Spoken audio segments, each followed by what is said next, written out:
Cardi, do you reckon that was pretty similar to the Knights game in that rough start and then you had to grind away? I suppose it was in a way. Yeah, we were. It was a funny sort of game. I said to the players after the game, I don't know whether we played good or bad, but our attitude was tremendous. And it was the same against St George. You know, a lot of people said they were disappointed with the St George game. You know, I wasn't disappointed at all. We played as good as we were allowed to that day. You know, coming off the back of the Newcastle game, and I thought tonight was another one that we won. Probably previously we haven't won games in that type of fashion. So, you know, I've been very happy with our last three efforts. Cardi, coming up against another big pack, and they're a big team. The Dogs, it must be nice to get a win up against them after what happened.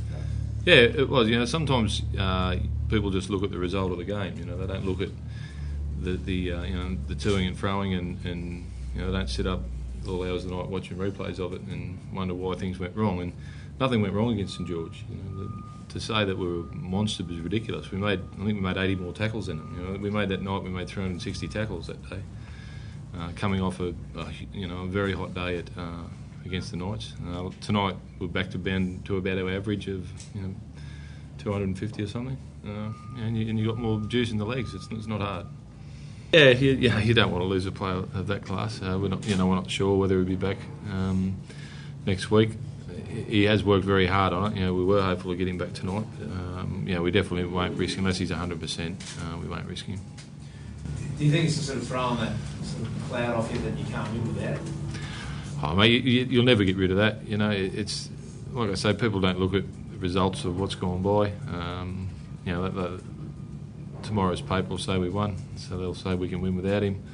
If we get beat next week without him, they'll say we can't win without him. So it's not, that's just the way it goes. Surely if you keep winning without him, you won't have to answer those questions. Well, it's up to you what you write the next day, isn't it? But is he a good option for you, Preston, at 7? Like, I guess in the past maybe you haven't had that option because you didn't have Zillman to play one, but has that given you that latitude now to do that more? Yeah, it does. We sort of catered, I suppose, a little bit for Presto hadn't played in the 7 for a while, so we just did things probably a little bit more structured than we are with Princey there, and he took to it. I was really comfortable with the way we played. We got a little bit disjointed on occasions, but I would, like you said, I'd hate to see him defending that front line 80 minutes every week, but I think he really enjoyed it. He got his hands on the ball. He had that spring in his step, but he's on when he's got that spring in his step. Does that experience sort of, like a guy that Preston's had so much experience in that role previously, does that act as a calming influence on the rest of the guys when you've got someone with that experience stepping in to take over? Yeah, it does. It's just, I think everyone's calm when Presto's about. He's a very level person. He doesn't change on a bad day or a good. You would know if he's having a bad day or a good day. He doesn't change, and that he sort of says, Princey's got a lot of respect within the team. Well, he's got just as much respect within the team as well. He probably wouldn't say it, but he definitely has. Cardi, what did you make of young Gordon on the wing? Yeah, he was tremendous. You always worry with a guy. The wingers can get not like it used to be. They do a hell of a lot of work, and it's a lot more intensity. And he's playing against bigger, stronger, faster boys. But he handled it much better than I ever thought he would. He was fantastic. I think when he can, people haven't really seen the best of him. I think you probably have, Luke, and the people that come and watch the 20s. He's got devastating speed. He's half got into the clear tonight, but it was always a jumper or a leg got him. When he does get clear, he'll bring the crowd to their feet. Will it be tempting, like depending on what happens with Josh Graham, is it going to be tempting to keep that combo there of Tonga and Gordon? Mate, that's next week. Yeah. We'll watch the game, and I don't know who's going to be available next week. Essie did a fair job on Jamal Idris, who's obviously had a fair bit of hype around him. Now we shut him down. Obviously scored the important goal. Yeah, he's been tonguing to get a chance in the centres. He was just been a centre most of his career, or all of his career. He got a start on the wing with us from last year. But yeah, he was good as well. They played a lot of footy together last year. They caused a lot of sides some damage in the under-20s, and they really gelled tonight. They've got a good combination, those two. They have been running a lot of their attack down that side, but defensively they sort of covered things really well. They read things really well as well. They did. No, they handled it really well. We really only made one. There was only one probably clean line break where we should have closed it down.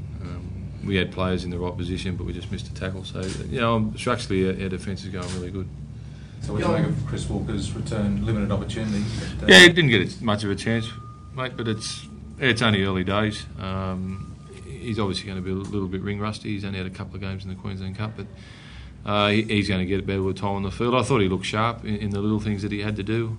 Defensively, you've got to. That's just rust. He'll be better for the run. John, midway through that second half, Kamali and Innes, they lifted the tempo of their game.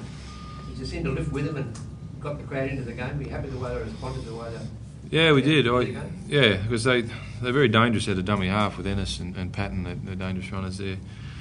We were fortunate that we only used 2 replacements at half time. I think we were just about to make a couple and we scored some back-to-back tries there. So we had 8 replacements up our sleeve in the second half, and I think the last 15 minutes we were able to get Bailey, LaFranchi, Henderson, and I think one other. So we had 4 pretty fresh sets of legs out there, and they got us home.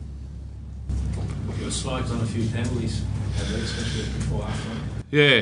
The kicking one's a worry. I think we've had 1 each week on them. You basically got to say you can't touch the kicker now. You just got to go out and get in front of him and don't touch him, basically. Is that the best direction for the game, do you think? Is that taking away something that's... Yeah, when you're putting pressure on a kicker, you've got to assume he's going to run.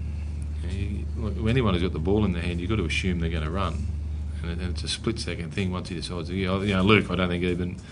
Luke could not have pulled out of that at all. He didn't even attempt to tackle him. He just turned as the kick went to protect himself, and they collided. It's a pleasing game. You can't have... We can't get rid of accidents in our game. We wouldn't have a game. Was that one of the things they said at the beginning of the year they'd be cracking down on? Well, they did last year. I think they were pretty strict on it last year, but they're very strict on it this year. Preston